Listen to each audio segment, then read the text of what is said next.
I want to start with, it's significant to a truth and reconciliation process to create a safe space for truth. You have to create a safe place for truth, and truth that is not familiar to us is sometimes hard to accept. And so I want to read a few things for you to hear, and then I'm going to ask at the end of it if you agree with it to simply say, I promise. Okay? We promise to be nice, to be gentle, and to be open to hearing your heart and not just your words. We promise not to deflect, diminish, delegitimize, or deny your truth. We promise not to encourage you or us to just forget and move on, to be thankful it's better than it used to be, or to make excuses for why it is how it is. We promise to listen with our hearts and not just our ears.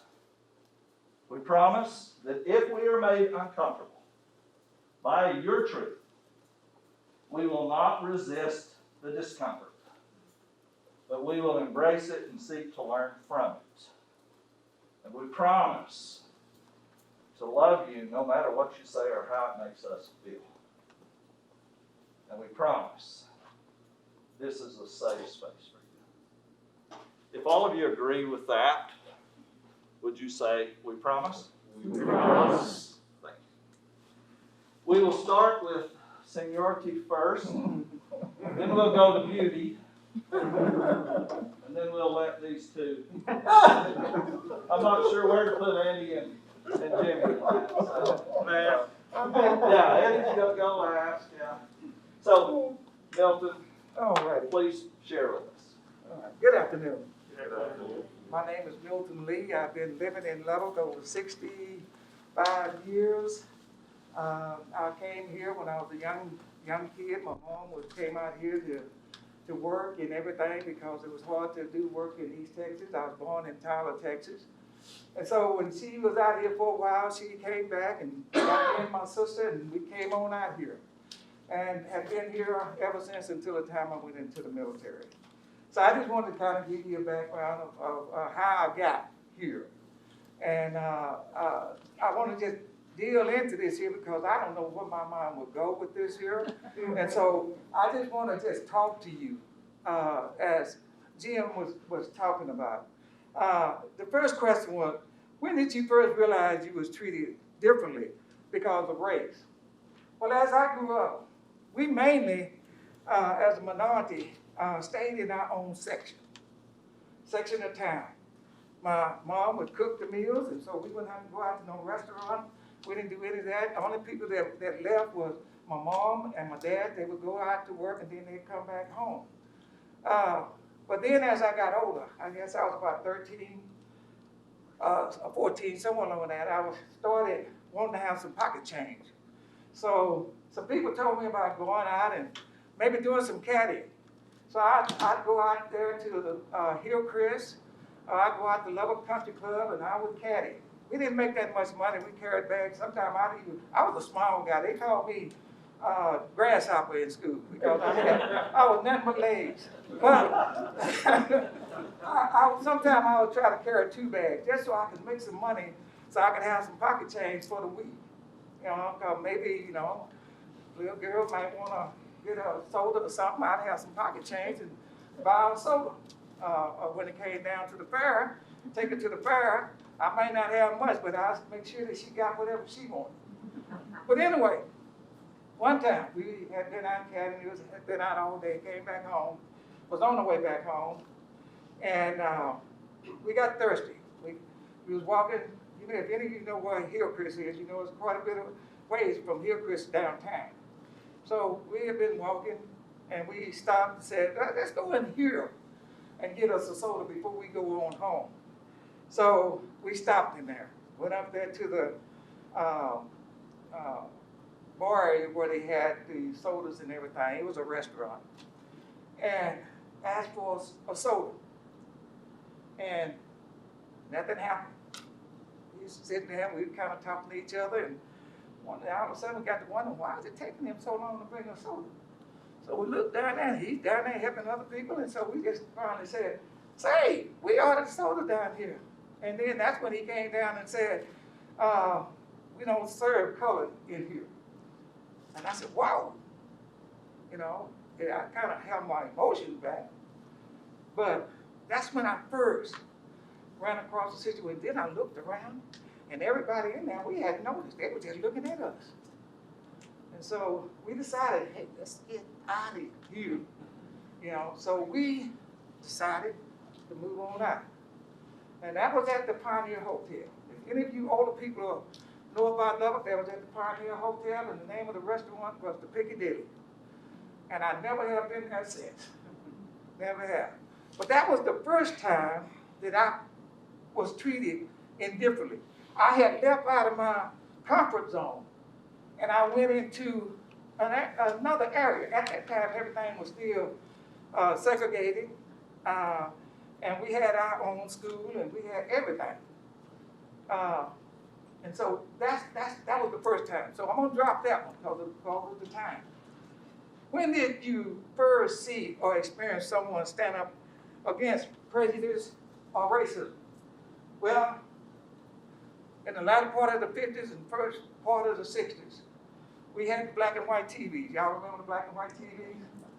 I would glue myself to the TV to listen to Martin Luther King and listen to the news about what was going on around in the country. Malcolm X and others, later on it became the Black Panthers and their things that they were doing.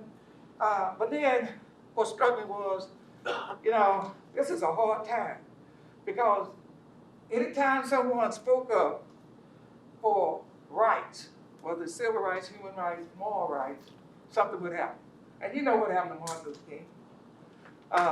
Medgar Evers, you know, all of these here, a whole lot of more people who took a stand to say something about the injustice that was going on in this country. You know, little did I know the things that I know now. That's a historical background for all of this. So, but anyway, let me move on. In the 50s and 60s, that's when a lot of people that I saw, they would get killed. You know, and I said, well, you know, it's tough out here, so I got to watch what I'm doing. The next one. When did you first speak out against prejudice and racism? Well, when I felt that I had something to back me up is when I first started speaking out. This didn't happen until I went into the Army. And I went in the Army in 1968. During 1968, there was riots. And there was a lot of things going on. The hippie scene and all this here. Don't think it was just in the United States. I was stationed in Germany, and it was there too. You know, because a lot of countries got involved in the injustice that was going on. But while I was in the service, I was a company clerk. But if they needed somebody in other areas to do typing and stuff like that, I would be put in that area. I knew all the ARs. Now that's Army regulations. I knew them all because a company clerk, you have to know that. If somebody's gonna come down with an Article 15 or court martial or something like that, I was gonna be the one that would type it up. So, situation happened. I was doing good. I had a first sergeant from Puerto Rico. And he got orders to go back to Vietnam. And so everything was going good. And he left, and we got another first sergeant in. And this guy wasn't nothing like the first sergeant who left. This guy was from North Carolina, and he said, and he didn't mind letting you know, there's going to be some changes in this office. Now, and guess what? I knew what was coming. You know, they could do that. So they transferred me to another unit because he didn't want any blacks in his office. Even though I was the head clerk, he didn't want no blacks in his office. So I decided, getting back to this question, speaking out. I got in human relations when I went down to 1st of the 15th Infantry Division. And I learned how to use the regulations and the laws that they had set up to defend other people, to help other people. So if someone got in trouble and it was based off of prejudice or discrimination, they would call on me. And so I had problems. Why are you doing this and so forth? But I felt the need to do it. Somebody had to do it.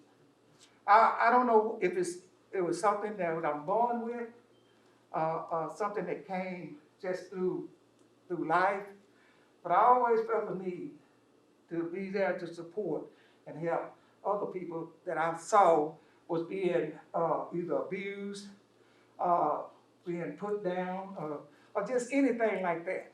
Because I felt that everyone should be treated justly, you know. And so if you was to see anybody from my class, from the time I went to school, they'll tell you, don't mess with Milton Lee. Because Milton Lee is going to always demand respect. I'm going to respect you, and you're going to respect me. You know, regardless of what color you are or whatever, you're going to respect me. And that's just the way I felt. I still carry that today. I fight with some of this here. And I'm going fast through this here because there's one point I really want to get over to you. You know, I went through, I learned how to deal with situations in the Army through regulations and human relations. I learned how to deal with situations when I worked at the post office for 32 years because I was in the union. I was a union steward. I knew every guideline and everything that dealt with human resources and human relations while I worked for the post office.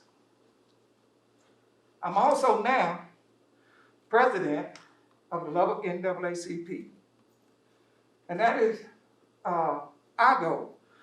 I never get into anything until I read about it, to find out what is their mission, what is their vision. And when I saw, and I started reading about the Lubbock NAACP, or the National NAACP, I noticed in their mission statement and in their vision statement, they was all about civil rights. They was all about human rights. And they was all about the moral rights of every human being. So I just wanted to get in.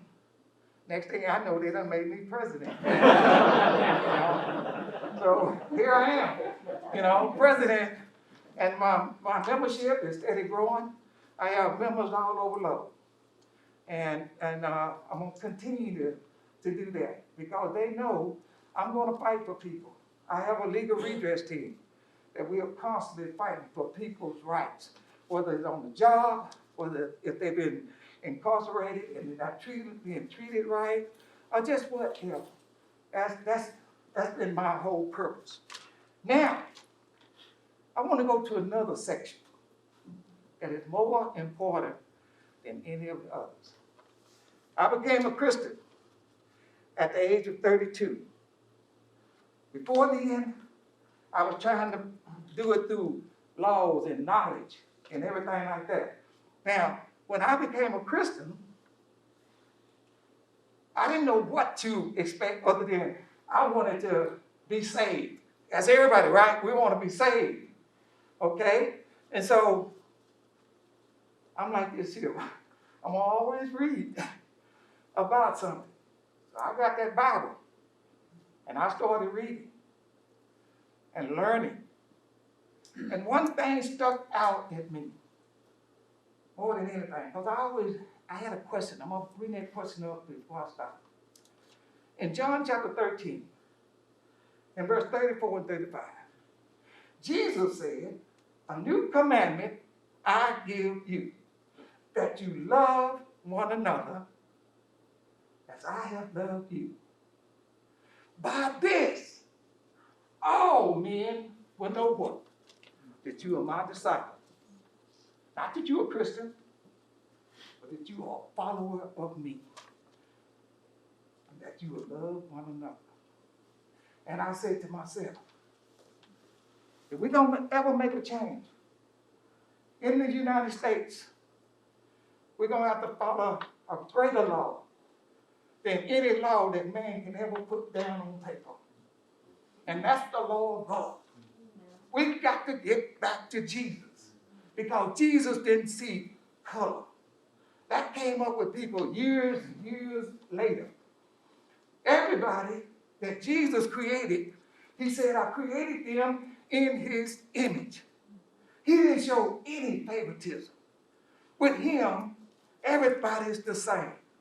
So when I was growing up, and even now, I don't want people to just look at me by race. Because if you ask me my identity, I'm not going to give it to you by race. When people come from other countries and they come over here and they apply for residence here, they become what? Americans. Now they may bring that subtitle with them.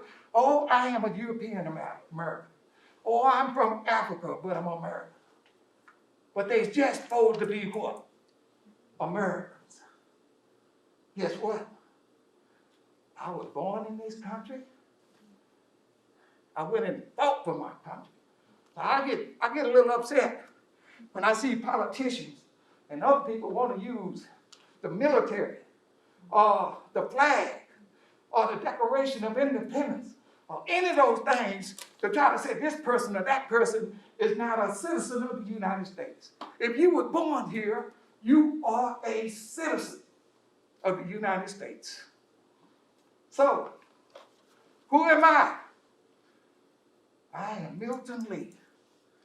I am an American citizen who expects to receive the same rights and privileges of everyone else who has been born in this country.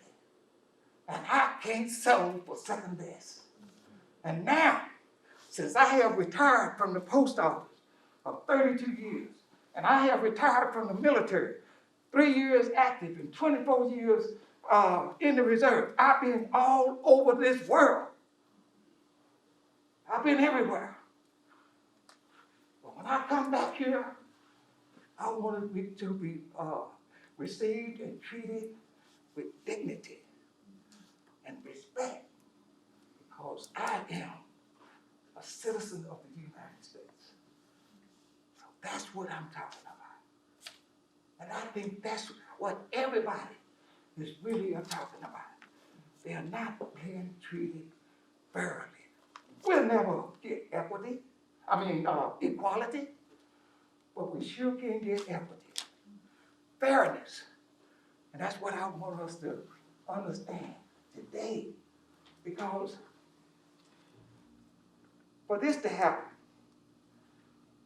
we're going to need more disciples of Christ and less people saying that they're Christians. There's too many people out here saying that I'm a Christian.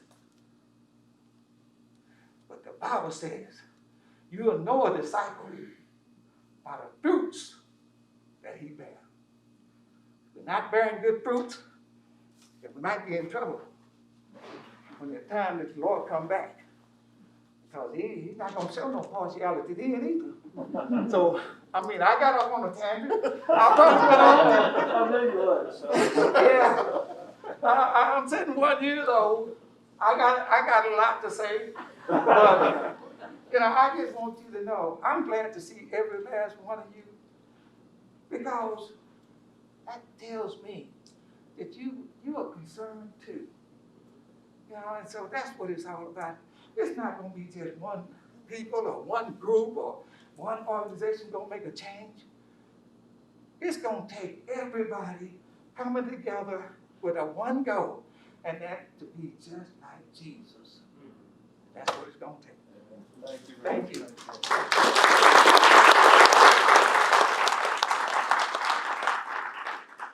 don't know about y'all, but I can listen to Mr. Milton all day, so we could have church in a minute. What's about to happen? I'm about to be like, yes, sir! Come on to preach! Amen! Get to running in here. So my name is Andrea, and my last name is Omojola. So if you see it written, it's not Omohola. We're here in the land where everything is the J's or H's, and I get that all the time. I am married to a Nigerian man, and he's a very proud Nigerian man, and so if you meet him and you see him, he's Omojola, Mr. Omojola. I am super intimidated by being even asked to be here. I don't even know why I'm standing here next to these guys, because they have a wealth of experience that is so much broader than mine. And so I'm just going to trust that Jim knew a little something, and he asked Jesus, and I'm here because Jesus said. So hopefully there's something that I have to share that will be helpful to you in your journey as you try to reconcile what your role is in our process of reconciliation overall as a community. So I have a unique perspective that I am not from Lubbock. I do not come here with this wealth of a long history of civil rights experience. But I come here as an individual who was a transplant into Lubbock. And I was born, actually not in the United States. I was born in Nigeria. My father is from Guinea, and my mother's from Dallas, Texas. And they met in California. I don't know, y'all figure that out. I don't know how that happened. But at the end of the day, I bring two different perspectives to the table when we're talking about the issue of race. And the first, well, actually three. So the first one is that of an American citizen. I'm an American citizen by birth, and that is how, that's just always how it's been, right? And then also the second one is an African woman. So not just an African American woman, truly I am the quintessential African American. I always like to say that. But truly it's this blend of being African and what that means to me and my family and our history and all that kind of stuff, added in with all the goodness of what it means to be an American. And then the third part of it is that I am a Christian. And they probably all happened in that kind of order, actually African, then American, and then Christian. Because I'm similar to Mr. Milton, that I did not come to know the Lord until later in my life. I was in my mid to late 20s, living my life, still doing good things and trying to focus on the Lord, but then other than focus on the Lord, I should say.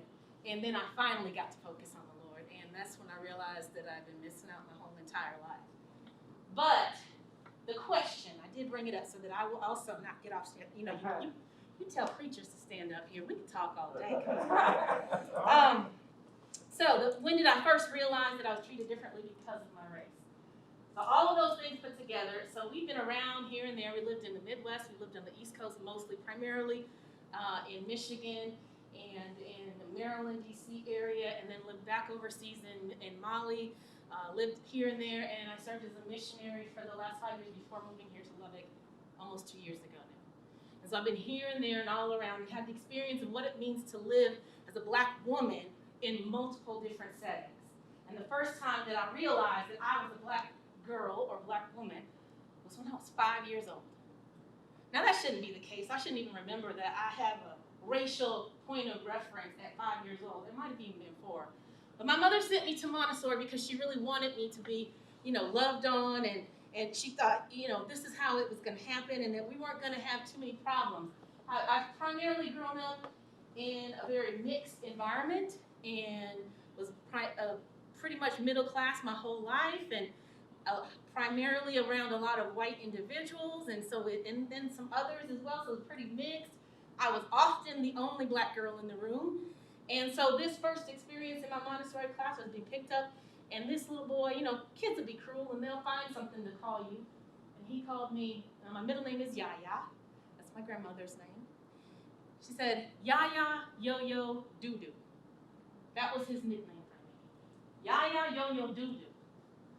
And I can imagine that you say, well, why did he choose Doo-Doo? I didn't smell. I know I didn't smell. I was However, I was very much aware at that moment in time that he was very specifically referencing my color. And not just that I was brown, but that I was a dark brown. Not just that I was a dark brown, but I was an undesirable dark brown. And that became something that sort of undergirded how I thought about myself for a little bit. And my mother did a lot to really counteract that because she brought me little brown dolls that looked like me. But she was an oddity. She was a rarity. A lot of my friends did not have that. And so they would say things, man, you sure it's dark. Not just the black people, not just the white, everybody would say something. You couldn't catch a break wherever you went. So I was very aware of my race very early on, and that somehow it was something to be disparaged and somehow something to not be proud of. My mother did a great job though, because her constantly coming back behind all those other messages reinforced that I love being chocolate. And now that I can be very proud and I can stand strongly in that. But I know so many people who did not get that. So many people who are lacking in that. And so many people who are hurting to this day because they heard very early on that they were not good enough, whatever that looked like. And so that leads me to the first thing, my mother, that being that really good champion kind of woman that she is. That second question where it says, where did you see or experience someone stand up against prejudice or racism? That came at the hands of my mother.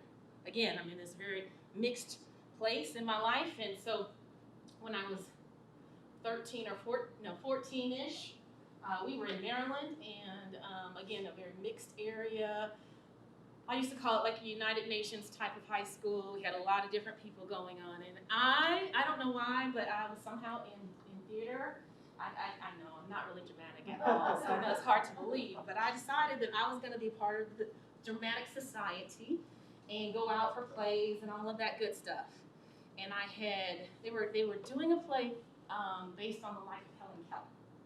And I got cast in that play. And so she said, well, we have to have a talk. And I remember being so embarrassed.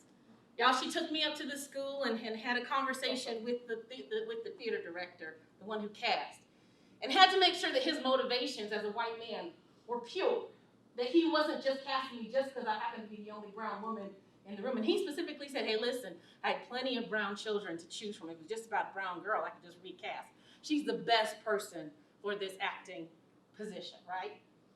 It took a lot of convincing, though. And I remember thinking, man, what is the big deal, Mom? I don't understand. But my mother grew up, she was from Marshall area, Dallas and Marshall area. So she grew up with this understanding that that meant something in many places, even if it was subliminal, even if I didn't get it, even if that man's intention was not that, she wanted to make sure that nobody would make me that. Nobody would make me less than or under or subservient. My grandmother was a maid. My grandmother was in people's houses every single day. And I witnessed that dichotomy that exists in many people's households, in African American households in particular, where you have a person who outside of their home and outside of their community is stepped on and is told that they're less than, but at home is esteemed in this really great way. So my grandmother, Miss Verdell, was a maid by day, but she was also the mother of the church, deaconess, and all the other things, and everybody highly respected. I understood that we lived this line as Black people very early on that was, well, in here, I might be okay, but out there, somebody's gonna look at me differently. These are not the kinds of things that you probably want your 5-year-old and your 6-year-old and your 15-year-old to think about themselves. If you think about, some of y'all in here have daughters, you probably don't want that to be how they think of themselves. You want them to think they are enough. There's all kinds of t-shirts and everything out there right now. You are enough. That's what we're trying to tell every child out there. But the same people who will say that to their daughter would turn and say something differently to me or to my children if I had them. And so I kind of think that I walk this line of understanding my place in this society, right? That I can be great. I can be all things. I can do all things through Christ, all that at home. And when I get out in this world, somebody's going to look at me differently and say, you can't. Somebody's going to say that it's not possible simply because it's something that I had absolutely no control over. And that final thing of when did you first speak out about against prejudice and racism? I don't know what the answer is to that question, quite honestly, because this is a lifestyle for me. You know, this is not new. We ain't new to this, we're true to this kind of thing. Like, this is not new. This is life. Every day you might be encountering somebody who has some sort of microaggression, and you can choose whether or not you're going to address it in that moment or whether or not you're going to deal with it later. And you may know that it comes from some place of marginalization because of your race, and they may have had no intention whatsoever. You can decide, though, in those moments if you're going to educate somebody or if you're just too tired. And that has been a lifetime journey. Even I'm 46 years old, and so it's a continual process since that day when I was told I was yaya doo-doo, of deciding whether or not you were going to tell somebody it was okay for them to touch your hair or not. I don't know anybody. Do y'all, if I just walked up to you and just went like this, would that be okay? We don't think it's okay in general, but for some reason, we treat black women in particular that way, like pets, because that's what it comes across like. Oh, your hair's so interesting. Look at you. Let me touch it. While you're in mid-reach. I didn't. And then people get upset if I say no, thank you, or I step back. Oh, that's that angry black woman again. She's just mad. Well, no, I just don't want you touching me. Is that okay? So you choose your battles. And so I think that we constantly have this negotiation of choosing our battles every single day. I choose to represent myself as an African-American black woman of God every single day. And as my voice has gotten bigger and as I've had more and more opportunities to be able to speak to more and more people, I use those opportunities in that space in my voice to say, this is not right. I started a YouTube channel and I had people calling me when all of this turmoil sort of started rising up again, saying, Andrea, what can I do? Andrea, what is it? Andrea. Like it was my responsibility. I was just crying. I had just spent the night crying because I thought my brother looks very similar to George Floyd. I thought my cousin looks like him, and that could have been him. Because they're not all righteous. They're not all great. They might have been doing something wrong, in fact. But did that warrant being killed? I had been crying. I had been in mourning, and somebody said, you need to teach me now. So I was exhausted. And I'm trying to get out of that space of exhaustion to this day. I think we all are. I think that's a consistent battle. I want to help. I want to be a part. I want to engage. But I struggle some days. Some days I have more energy for it than I have than other days. Today happens to be a really good day, full of energy. I'm the kind of person that I love to answer questions. I don't mind if somebody asks me about my hair. I very consciously have chosen to wear my hair in a natural format. I challenge people to tell me my hair is not beautiful. Why isn't it? Why do you think that? Tell me about that. What is that? Where's that come from? You were told that straight hair was the only one that was good. And now I'm challenging your perception of what's beautiful, what's right, and what's good.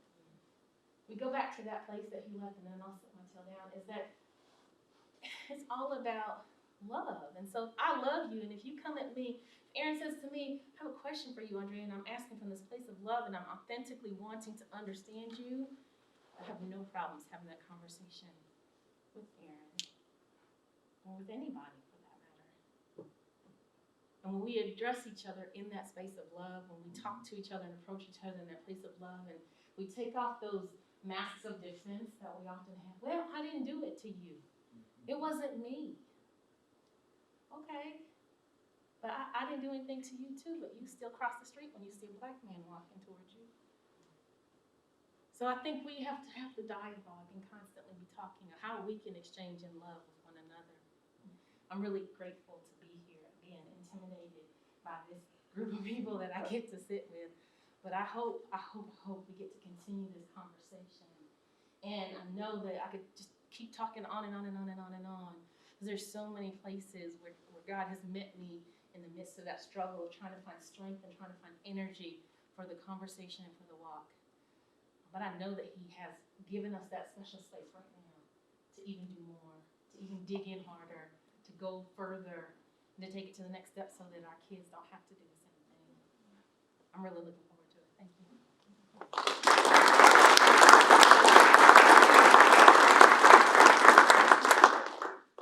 thank these people so much. And if this mask becomes where you can't hear me, just like take that thing off, I'll be okay with it.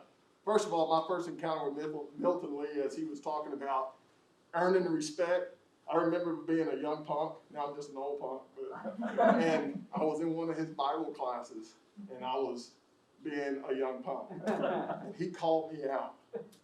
And so when he says he demands respect, he definitely demands. So here we are today, and I get to stand up here and talk about things that are uncomfortable for me in some ways, but stories that no one really ever asks you. But when you give an opportunity, guess what? You look at it and say, okay, God, you have a sense of humor. You've been waiting for such a time as this. And so Jimmy Moore, this is what he expects you to do. I'm going to show you a picture. Most of you can't see it. But in 1920, my great uncle, which this card is still floating around today, was lynched in Center, Texas. He was lynched because a mob pulled him out of jail because he had been accused of murdering a white lady. Never went to trial, never had evidence, but they pulled him out of jail and lynched him. 16 years old. So those are kind of stories that I started off with early in life that I can recall. And then I hear a 5-year-old story, and it takes me back to kindergarten. In kindergarten, whatever year that was in the early 70s, one of my teachers, as I was told as a kid by my family, if you ever have any trouble at school, go to who? Your teacher. And I remember a good friend of mine later in life called me a nigger. And I will say that word, y'all, because it stings when I say it, but it's the truth. We're going to lay it down, right? And so I remember running to Mrs. Williams and saying, hey, Randy called me a nigger. And I could see Randy walking, and Randy was in tears. And when he got to Mrs. Williams, and I started to walk away going, okay, I did what I was supposed to, Mrs. Williams grabbed him and started consoling him. And she said, that's okay. That's what they are. So that's my first memory of being treated differently because of my skin color. I can fast forward, and I remember not liking school. And I wonder why I didn't like school. Because every one of my teachers up until I got to the 7th grade were probably Caucasians. And my first teacher of color was a choir teacher when I got to 7th grade. So I didn't realize that there was actually blacks back then that were even in education. And I grew up in the little town of Morton, Texas. And I didn't realize how 214 and 114 separated the town until years later. Fast forward. So that answers the number one question. I fast forward. I get to Lubbock Christian College. Been baptized August 18th, 1986. And I was on fire because I've been baptized in a congregation that had always taken me in for VBS and everything else. So I felt like I had a sense of belonging in what Lubbock Christian was all about. First of all, let me preface by saying I love my university, okay? Regardless of some of the history. So my first encounter getting to campus, because I had the last name Moore, I was placed with another guy, last name Moore, and he was totally different. He had everything in life. Where I had come from a single-parent family, where my mom had killed my dad because of the domestic abuse. And I was kind of lonely. I was lost in a world that a lot of people had things figured out. And I kept remembering what my mom would say as she went to the sheriff's department and they questioned her. And the sheriff said, you know, ma'am, I'm getting tired of you nigger women killing your husband. And I just thought, man, you know, how did she feel? When she looked at me, what was the thought process going through her mind? How did she survive all these years by taking up jobs such as maids and everything else and being called all kinds of names? Why did my grandfather call everybody that was not black Mr., but if you were black, he'd call you by your first name? So all those things circulated in my mind and I didn't understand. And lo and behold, God has a sense of humor. So I run into this lady my sophomore year named Shelly Moore, and she's unable to be here today. She had a doctor's appointment she couldn't give up. And Shelly happens to be white. And I'm like, there's no way in the world. I've been taught that you marry into your own race from the get-go. You do not do anything else. But Shelly, somehow I couldn't shake her. We were great friends before, and then we had fallen in love. And I'm the type of person that's transparent. And so the next question is, when did you really witness the first time somebody standing up for you? So I was the guy who was, guess who's coming to dinner, right? Some of y'all can remember the story. So I go to Shelly's family reunion, and everybody's 6'5", 6'7", and it's all her great aunts. And I thought I was tall. And I could tell that you could cut the tension with a knife. And I'm walking around, and I'm like, oh my goodness, I must really love this woman. And her Uncle Bill pulls me right away, and he takes me over to the other side of the lake, which I thought he was going to drown me, but he didn't. And he says, boy, when I call you boy, I call everybody boy. I don't care what color your skin is, and everything else. So he was kind of landed on the line. And this is how we treat our Phillips women. And I'm like, yes, sir. Yes, sir. But I had so much respect, but at least he talked to me. And he communicated with me. And he told me, just because you're black, without saying it, I'm going to respect you because my niece is in love with you. Years later, I didn't realize that my first true encounter of someone standing up for me was my own wife. She took me to a place where it had to be uncomfortable for her, right? And I'm surrounded by all these people, and I'm thinking, they don't want me here. But I was always taught to kill people, as my grandmother would say, kill them with kindness. And I didn't really understand that till years later. Kill them with kindness. Shelly's been with me through denial of jobs because of the color of my skin, denial of housing because of the color of our skin and who we're married to, where our kids get looked at differently or whatever it is that it may be. So that was really my first instance. And then I started thinking, was it really? And I started thinking about sports. A lot of you know Tony Malden. He basically became my dad. And Tony Malden, I remember us being at the state tournament. And Morton, if you remember, we used to go to state tournament every year. We didn't know how good we had it.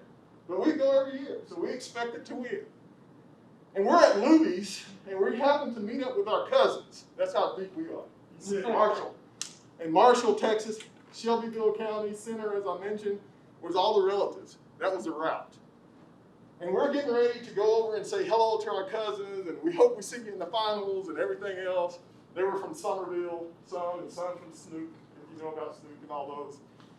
And as we're talking to them, two of my cousins, because that whole team was almost related, by the way, kind of get lost, and we're up in the line in Luby's getting ready to eat. And my cousins kind of get lost, and they're trying to come through, and they say, excuse me, sir, but we're supposed to. And a white gentleman turned around and looked at him and says, I ain't gonna let no nigger get past me. In Austin, Texas, 1983. And I'll never forget.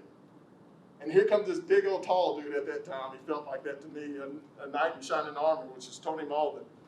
And he said, sir, and I guess the guy thought Tony was the manager of Luby's. He said, those guys are with the team. They need to come up here. And that guy said, I don't care who they are, and I'm not eating at your establishment anymore. And Tony said, that's fine. But I started thinking, there's been plenty of times that I've seen someone stand up, but there's also been plenty of times that I've seen people tuck their tails. I'm one of those Matthew 23:25. Doesn't matter how clean you're on the outside. If you're not clean on the inside, it doesn't matter. And what I'm starting to witness right now is, in my eyes, a lot of things I thought that were clean on the inside are not. And when things are troubling in the world, you really get to see what we call it true colors, or what the people really are. And I hate that. I left Facebook in January. I recently came back, by the way. Yeah. But I left in January. And I left because I could feel some tension coming. I did that in 2016, 14, when Obama was running. It's 2016, my mind's crazy. 2006, maybe? 8, get back to Russell B, right? And I remember the district saying, we cannot show the inauguration on television. And I thought, What?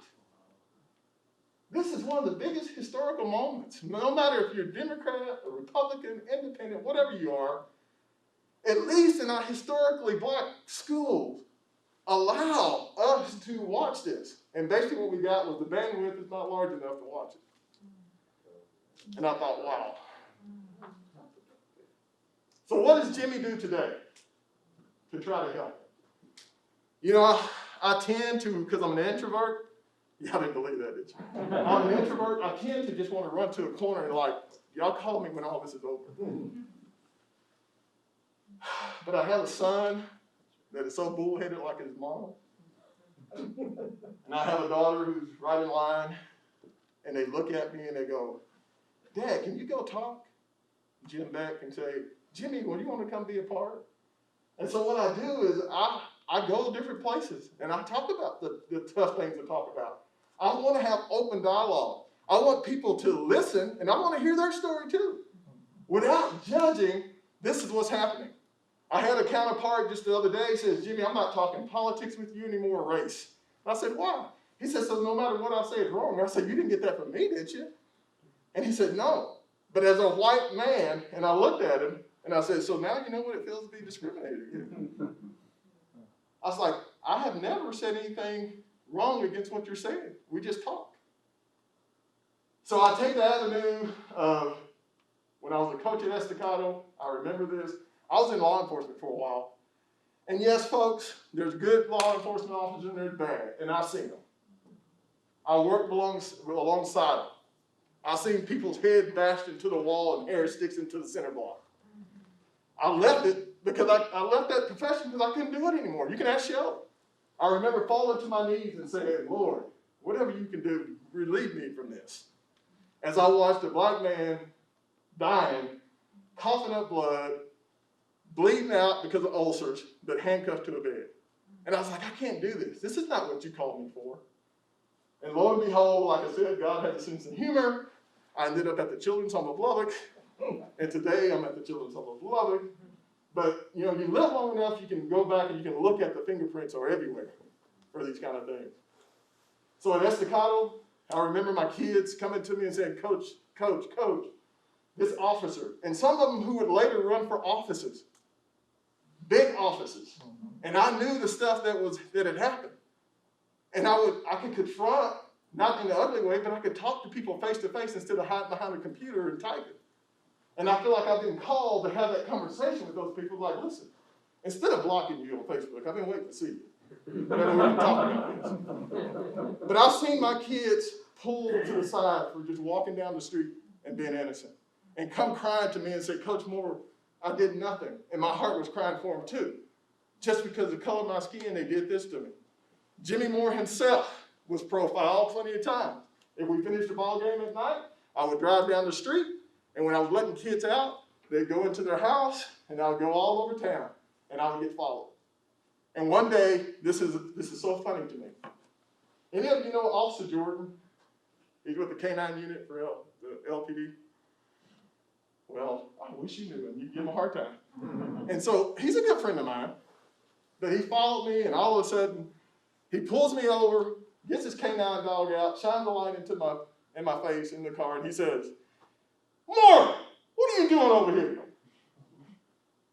And so I had to have that conversation with him. This is what I do. This is why people feel the way they feel. And so it's not everybody. It's not that everybody believes in a movement of Black Lives Matter. What they believe in is every life cannot matter until you include a Black Lives Matter. And that's what it means. Nobody wants to defund the police. And so all those things I hear, I'm like, wow. And now I live in what we call an equal opportunity family. And if you know my family, you can laugh about it because God has a sense of humor. I have 2 redheads in my family. That's not supposed to happen. And I don't think I'm going to have to talk to them about the story about if you get pulled over, what could possibly happen. But I had it with my son. I had it with my daughter. Shelley can tell you that she's been pulled over because I'm in the car. She's always been pulled out. And the first thing they say is, are you in here willingly with this gentleman? So that much I can really tell you. And last but not least, because I love my university, and we've come a long way, but we still have a long way to go. That's just honest truth. And when I was there, I remember a teacher, and I reminded Shelley of this yesterday, and I was like, can you remember your reaction? But that teacher came up to her and said, I'm calling your mom if you continue to see this black gal. And Shelley looked at her and said, they already know. And I thought that was funny because I've always been a transparent guy, probably to a fault. But I think if we can live transparent lives, and if you really have a problem and if there's something that you want to ask, there should be a way for you to just sit down with your brother or sister, or whoever it may be, and have just open dialogue like we are today. No one lives here thinking, oh, I feel like junk, but what can I do to further the conversation? So I appreciate y'all having me here. There's a lot more that I don't want to talk about, but I will if you ask. So I appreciate everything you do. And let's just not make this our second time, but the second to the next time that we meet again. Thank you.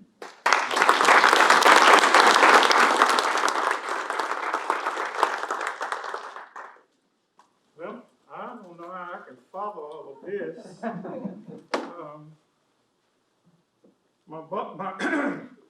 My mother was born with the name of Frederica Robinson in 19 Texas, was one of the pivot places for the KKK. Ross Perot, to be exact.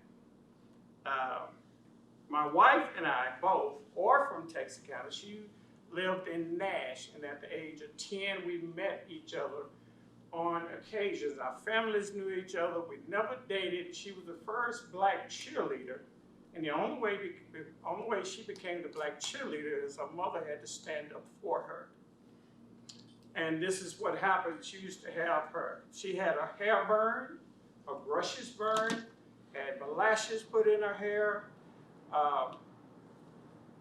In a parade, she got third-degree burns, which she still has right now today, because they made her sit outside on the cast iron 1966 Ford Mustang, front end at 105-degree weather. On my side, I am the first of 4 blacks to integrate Texarkana in I was 12, so that was 1969. I've had urine thrown on me. I've had molasses and feathers thrown towards me. And even during that time, my little friend, which was a little white kid, we was riding our bicycle at Spring Lake Park one Sunday afternoon. So we said, let's stop by and see this barn fly. That barn fly was a cross being burnt.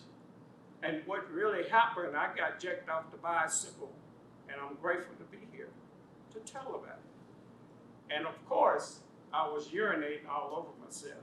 But I looked in the eyes of 3 men had hoods on. And he said, little black nigga, excuse my French, you need to get out of here. And when he did let me down, I picked up my bicycle instead of getting on it and ran down the street. That was my first encounter. Didn't have any heart of malice. All these years, I never have. I've told my story once. This is when I first came to Broadway several years ago. I didn't go into detail of it, but I told parts of it. I told it at South Plains College about 10 years ago when I was studying paralegal. Let's see, the 4 of us, being the first to integrate, one guy did, his name is Larry Threadgill. We all have made good grades in our black schools, made straight A's, and when we first integrated, we made D's, D minuses, maybe C plus. We were good in sports, so that's why he kind of kept us along. In 70, this is when the rest of the schools integrated in Texarkana, Texas. My first girlfriend, a little light friend at the age of 11, was a little white girl. She was a cheerleader because I was a football player. And so her mother was okay with it, but her daddy wasn't. So that was the first encounter also as far as being in a relationship with a young girl. I'm like my peer here, Jimmy. I was good in sports. Went to school on a basketball scholarship at Southwestern Christian College. Had no idea that was our sister school in the Church of Christ. So I went to school in 1976. 77, I moved to Dallas, Texas, and this is when I started going to Woolworth store downtown Dallas and trying to get something to eat. I was directed to the back of the building. This is when I encountered, well, I saw it in Texarkana, but I didn't think anything about it being a child. But I encountered it more when you had colors only water fountains and whites only water fountains. I mean, I knew coming up as a child in Texarkana that we had to go upstairs to watch the movies on a Saturday morning, and we could get in with 5 soda water bottle tops. That's all it cost for us to get in, but we had to sit upstairs where the video was playing, and it was steaming hot, while everybody else downstairs was in the cool water fans.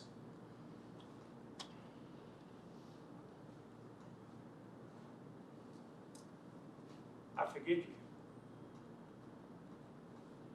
I forgive you and your ancestors for what we had to go through. All of us here had to go through. I think Jimmy and I are the last of the baby boomers, so we caught really the impact of what Milton might not have experienced. Because Milton and my sisters and brothers kind of went to all black schools, so they missed really the Little Rock. I was right in the dead middle of it, and I think Jimmy might have came up right at the tail end of it. I don't think he'd be that old though. But, you know, I experienced it. Since I've been here in Lubbock, well, it's a good story. When I first got here, I was welcomed by Monterey Church of Christ with open arms, various students did, as I stated before. I also became very good friends with Leon. Leon took me under his wing, and I became a member of the 100 Black Men. I served on the board with them for 5 years before I went to the Lubbock Habitat for Humanities. I served there until I decided to get in trouble and serve on the Planning and Zoning Board, where I am today. And believe me, these 5 years has been a challenge. I come off of it in December. The laws, the 1923 laws, we researched this left and right before it made it public for you all to know about it. And it brought back those memories. The 4 of us are still alive. We talk to each other. There's a group of my classmates, the 10 guys, that talk to each other every Monday morning. We'll text and give account to each other. One of my classmates, his name is Donald Ray Turner. He was one of the 4. He was diagnosed with lung cancer 2 years ago. And so our classmates got together to minister to him. So we developed a bond, and 10 of our classmates talk to each other every single week. We've been doing this for 2 years. Out of my class, I had 539 to graduate, and I graduated at 502. I was decent. I wasn't smart or nothing, but I had a decent little average. Thought I had it going on playing basketball until I ran into going to Shreveport, Louisiana. There's a little town called Ashdown, Arkansas. Some of you might know about it. Well, back when I was coming up going to school, there was a sign there. And the sign says, "Niggers will be hung if caught after dark." Period. No questions asked. No questions asked. And I experienced that. I'm not getting anybody killed, but I went through that. I went through that. This 2040 I'm glad it came out. I'm glad we're trying to do something different with it, but it's still here. Lubbock is a whole lot slower than Dallas and actually takes County as far as bringing awareness to it. I don't know if it's because we might not want to do anything about it. Several things I was told that I'd never serve on several boards or even jobs here in town. I was told this. And my wife was told, you better come get Eddie because he's doing too much. I'm talking since I've been married here these last 10 years. Yeah, it's still here. It's still here. I ran into something last week. Most urgent is that I was up to become the chair of the Planning and Zoning Board. So last year I went through cancer. I'm a cancer survivor now. I had prostate cancer. The cancer was removed in the prostate. I did not have to take radiation or chemo. I'm still in recovery, but I am cancer free. But I was overlooked twice last year on the Planning and Zoning Board to move up to be either the vice chair, which I am now, or even the chair. I've served the great city of Lubbock, Texas for the last 9.5 years. I've served 6 years as the Appointment Advisory Board, and I chaired that, and then I moved into the Planning and Zoning. I'm glad to be here. I'm glad most of you all that know my wife, she's very low-key, loving, professional, well-educated. She's the strength of our family. Because I was arrogant, I was prideful, I was stupid, I wasn't whole. I've known her, we've known each other, we thought about it last night, 51 years. And it took us to our 35th high school reunion to reconnect. And then afterward, it took about 9 months and we got married. Simply because our families knew each other, our sisters and brothers grew up with each other, so they all knew each other. So it wasn't much for us. She just had pity on me. And if you know Natalie, she's kind of, you had pity on me. Went into the military, like Militant. In 1980, I went into the Air Force. Well, first, I had an encounter working for Xerox, because when I got out, in 1978, I got hired at Xerox. I was the youngest African American to work there. And this is when I was beginning to experience racism in the workforce there. I worked there for 8 years, and then I got laid off because I didn't have 15 years experience. And the company in New York shut down and moved to Dallas-Fort Worth. My first awareness was Say It Loud, I'm Black and I'm Proud, the Black Panthers. That's when I was first aware of integration and how detrimental it was. Because I'm like Jimmy, only eyes I saw was the eyes of love. My best friend was my doctor. And I always told my parents, I want to be a doctor like him. And he was white, old white man. Just loved kids, that's all. So from that, I never had a bitter heart. Disappointed? Of course. Bitter? No. What I've tried to do, I looked at my life when I moved here and I said, where did I make mistakes? Well, when I was drinking, I wasn't saved. I drank like a fish. I ain't gonna go down that road, but yeah, I did. And so every time I tried to do something wrong, up until 1988, when I realized and I surrendered my life to fall in love with Jesus, not just know about Jesus. And that was the key with me. So I'm not going to pick your book up if I cannot fall in love with you. Because I hear everybody all the time, for the African American race, races, hooping and hollering. You get up there and you can, you know, I am, and all of that. I said, but I need to know, how can I fall in love with Jesus? Ain't that right? Yeah. I mean, and for that era, that's what the hope was that our parents then grew up on. It was the type of preaching which was hooping and hollering. Because they didn't know, they barely did have education, have books.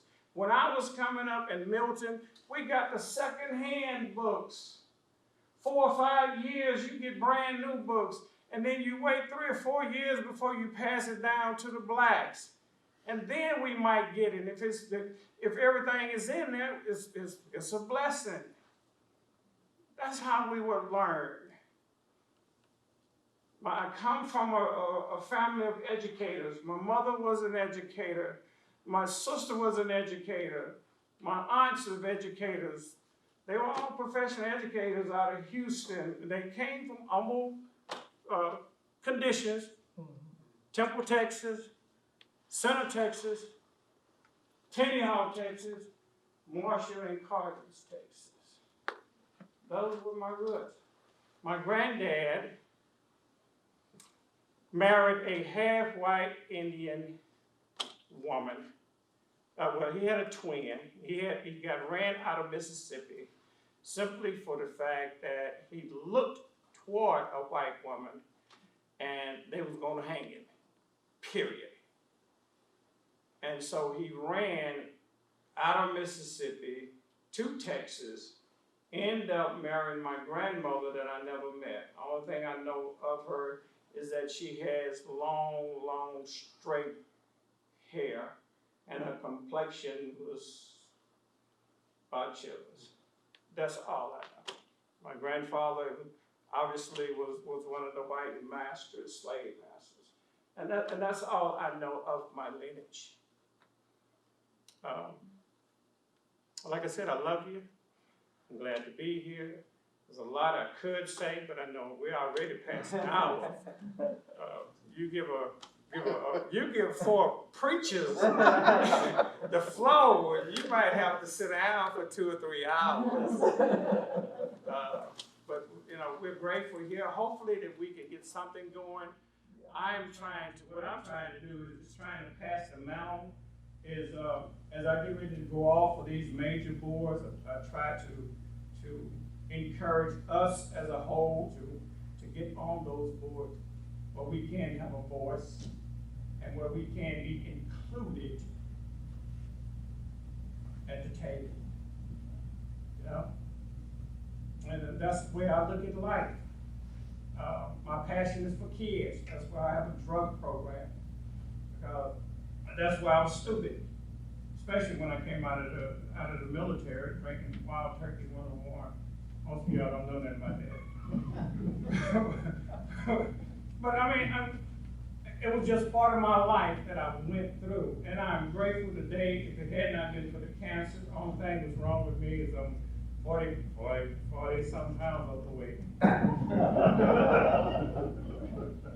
To be 63 years old, I'm pretty good health. My mind is not gone. I go into the prison at least 2 or 3 times during the week up into this pandemic. I go out to the county. I serve the state of Texas as a drug counselor. Help people get their driver's license back from the age of 12 all the way to 99. And I serve over at LISD with the at-risk kids. Oh, and by the way, I love LCU because I'm in school here also. I graduated with Sunset in 2017 with a preacher's degree, and Monty was one of my instructors. He was merciful to me. But I'm overall here. This is my 2nd year here, taking some additional classes, not just preaching and teaching in biblical studies or theology, because in the prison system, and I've been working in the prison system for 15 years, you have to know about every last religion because they will change people. What you do not know about the Munford unit, we have 4 to 5 people dying every single month. You'll never know that. That was besides the COVID. I hadn't been out there since March for my own health reasons. But before then, usually get 3, 4, 5 people dying naturally because the Montford unit is a medical site. Thank you for allowing me to come and share.